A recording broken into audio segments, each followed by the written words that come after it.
council members and ladies and gentlemen, thank you for your attention. O.C. Lotta arranged to be on the agenda tonight before he realized that it would conflict with surgery that his wife is undergoing. Tonight he is with her in St. Louis. I'm sure we'll all be thinking of Roxy. I have been volunteered to speak in his stead. I'm here to speak on behalf of a group of concerned Hannibal citizens who overwhelmingly oppose participation by Hannibal in the clean energy transmission line project. I am David Clausen, a resident of Hannibal since my retirement in 2003. I've tried to find ways to contribute to this community, which is my wife's hometown and my retirement home ever since.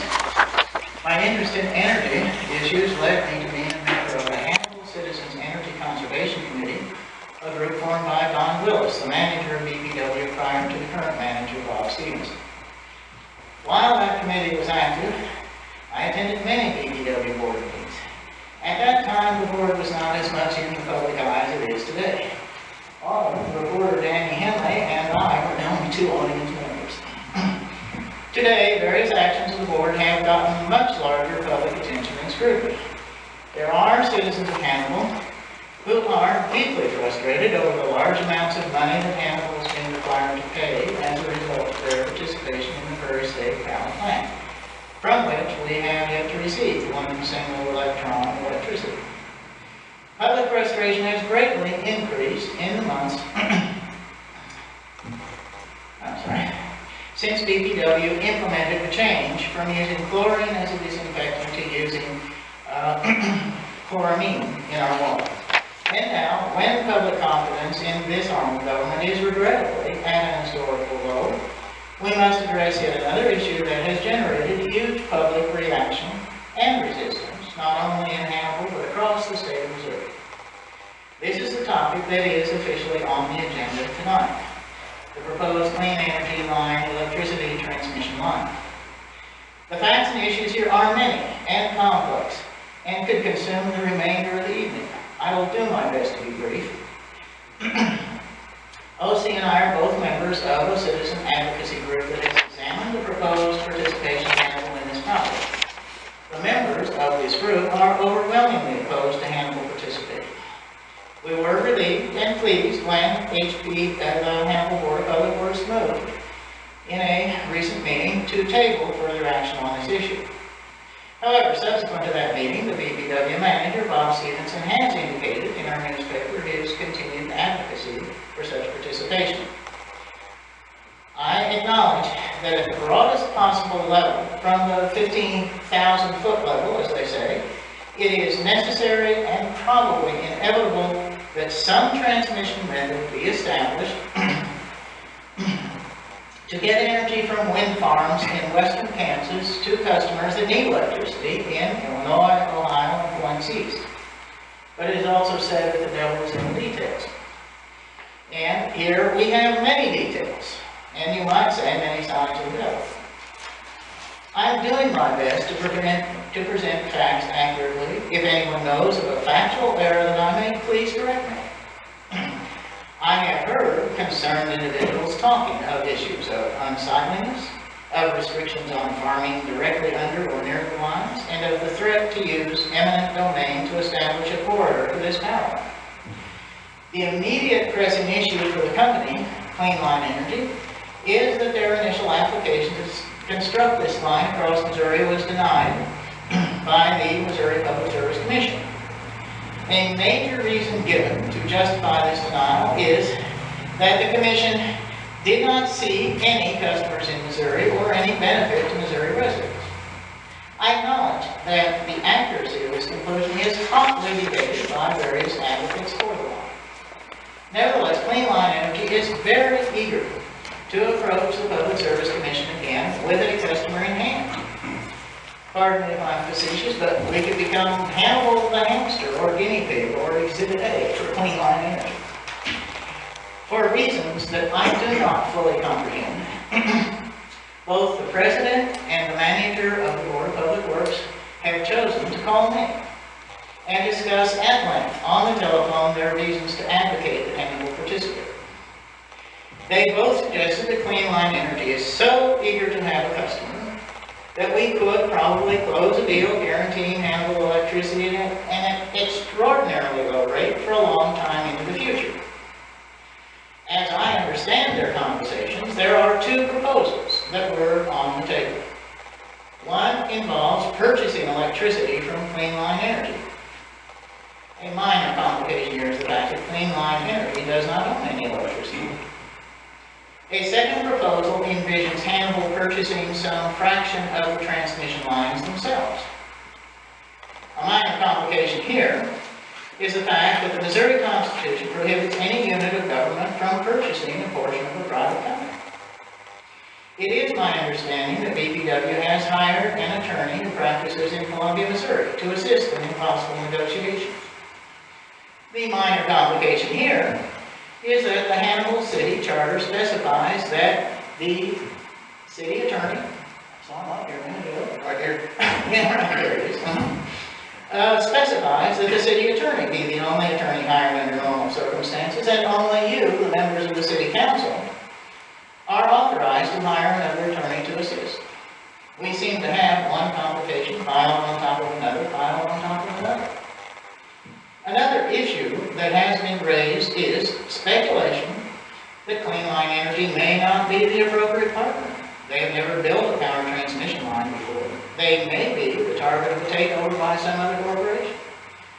We have laws that are designed to protect the public from harm that specify that various studies of impact be completed, but apparently such studies are not yet complete for this project.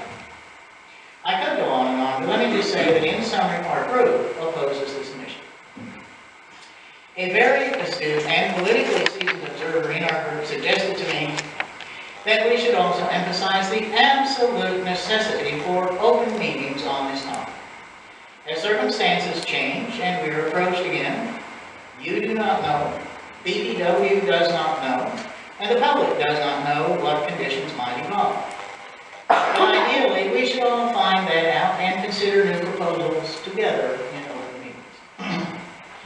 OC also specifically asked me to address the issue that brought our group together. The decision to change the method of disinfecting Hannibal's water by switching to the use of chlorine. There are people in the audience here tonight who feel deeply about this issue and question whether our water is safe. I'd like to object that that topic is not on the agenda. Well, I was... So I make a motion that discussion with regard to chlorine cease. Okay. I second the motion. All in favor, say aye. Okay. We got I it. was just going to say that we hope to get on your agenda for another night for a discussion on such a topic. I know I have exceeded my allotted time, and I'll just note to become, in his judgment, so out of the control of the city council.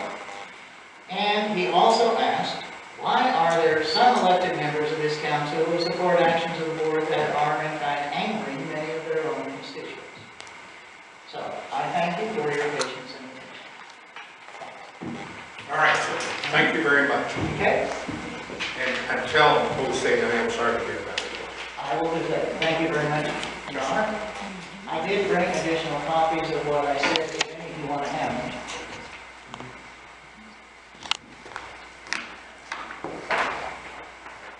Bob, you got any things to say? I could, if you want me to. Well, would you expound on the fact that how you got so far out of our control? Could you talk about that? Come up to the microphone. I'm interested to hear this myself.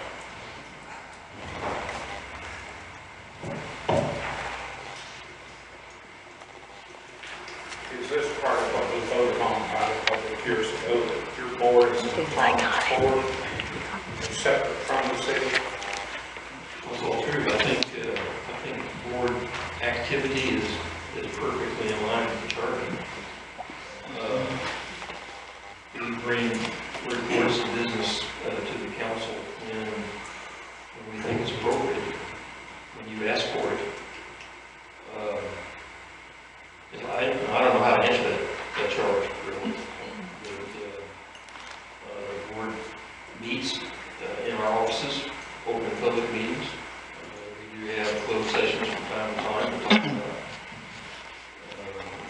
typically authorized things in closed session. One of the major things that we bring to you religiously is anything regarding debt or votes that we need, like in our power supply contracts. Every one of our counterparties requires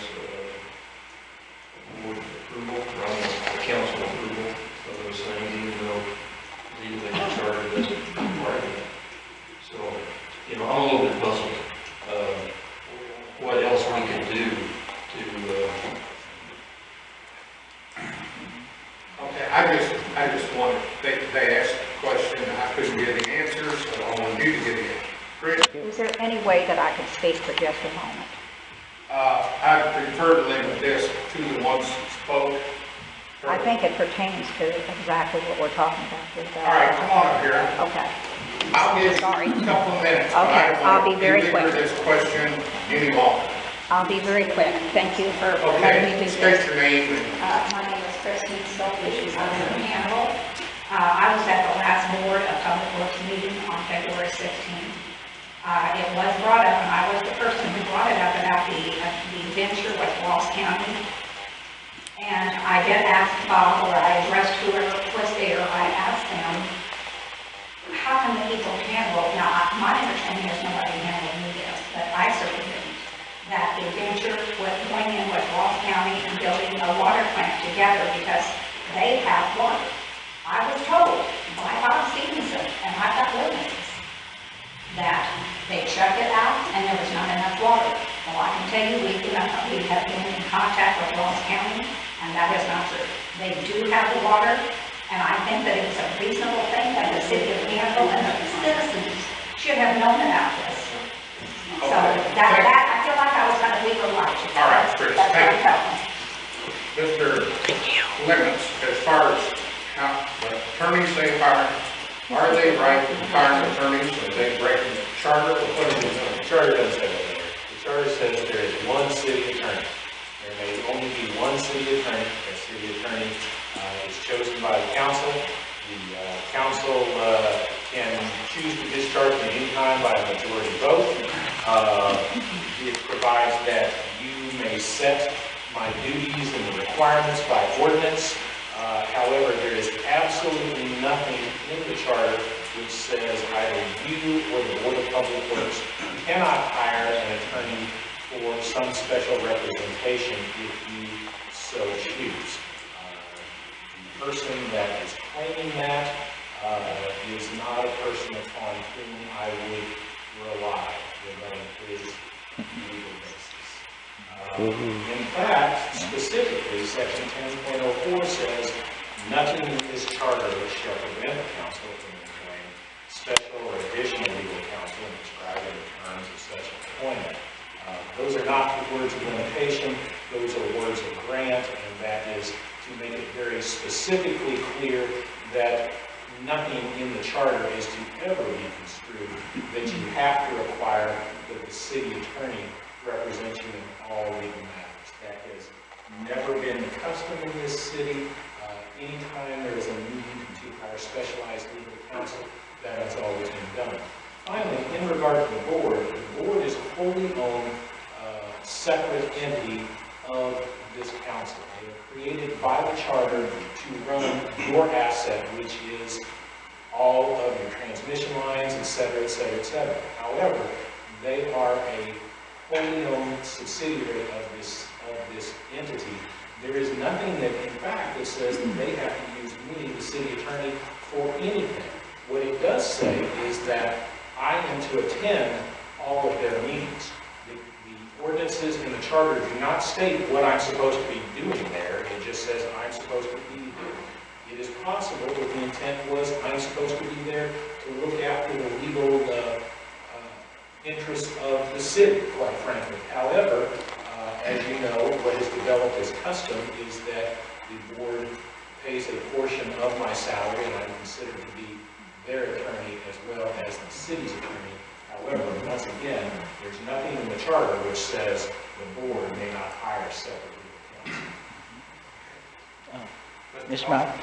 I just wanted to say, I hope you remember that in my presentation, I said, I try to be accurate, and if I've made a factual mistake, please correct me. You've corrected me, I stand corrected. Thank you, sir. I'm not trying to embarrass you or anybody else. I'm trying to Yeah. answer the questions Yes. that were brought up to us. Yes. And Mr. Clausen, I know who told you that. He is prone to interpret the charter in the manner which he believes is appropriate.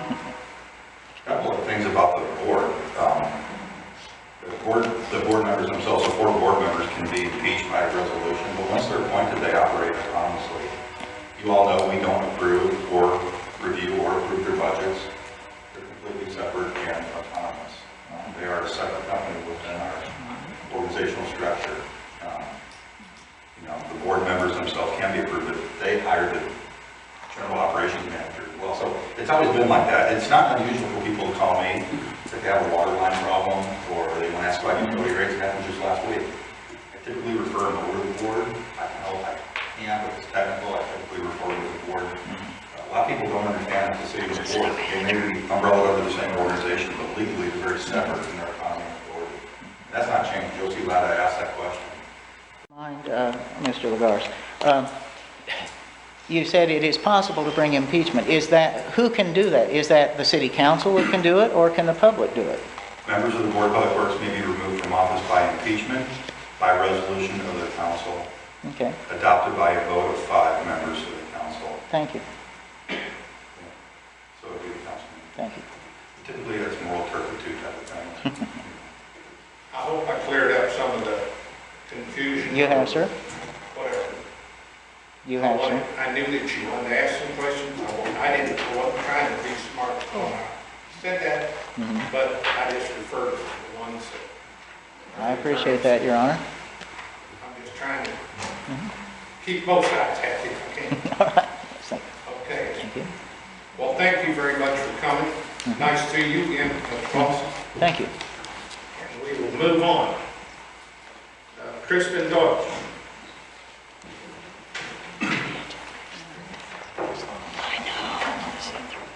Names are simple now.